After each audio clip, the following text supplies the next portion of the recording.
Batman va épouser Catwoman. La rumeur enfle dans le milieu des supercriminels et autres rebuts de la société, une rumeur qui va même finir par atteindre le Joker, le laissant tout pantelant. Comment son Batman va se marier? Et avec une simple voleuse en plus? Inadmissible. Le clown prince du crime va donc faire tout son possible pour empêcher ces noces funestes, à commencer par rameuter le plus de vilains possible pour que tous les alliés de Batman soient occupés tandis qu'il prépare son coup final.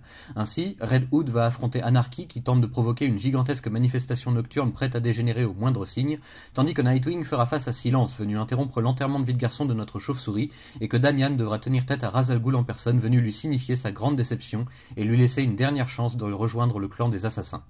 Le Sphinx est lui aussi de la partie bien sûr et compte bien faire parler de lui même si son véritable but est semble-t-il un peu plus intime. Batman étant pris, Nigma se cherche une nouvelle âme sœur capable de le comprendre et c'est sur Batgirl que ça tombe au plus mauvais moment.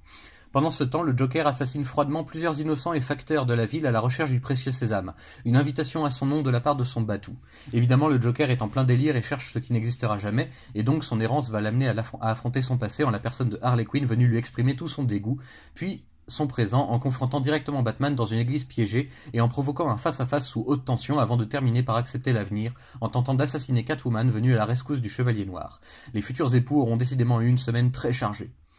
Dans ce 7e tome, le personnage central qui relie toutes ces affaires entre elles est bien entendu le Joker lui-même, totalement désespéré de ne pas être assez intime avec Batman pour partager ce grand moment avec lui. Sous la plume de Tom King et de Tim Seeley, le malade imaginaire prend soudain conscience qu'il va être écarté de la piste d'honneur et que son âme sœur à Gotham risque bien de trouver enfin le bonheur sans lui. Une situation parfaitement intolérable donc à laquelle le Joker va tenter de répondre avec tout ce qui lui reste pour attirer l'attention. Si la plus grande partie de l'album est assez répétitive et donc ennuyeuse au bout d'un moment, les 2 derniers chapitres valent largement le coup et l'attente. Les dialogues entre le Joker et Batman et Catwoman sont extrêmement intéressants, vivants et très bien ciselés, permettant de ressentir très fortement ce fol amour que l'ennemi juré porte à la chauve-souris. Au final, c'est surtout une question de jalousie et encore davantage de solitude. Le Joker aime Batman aussi follement que possible et refuse de le laisser partir loin de lui, loin du malheur éternel qui les unit selon lui.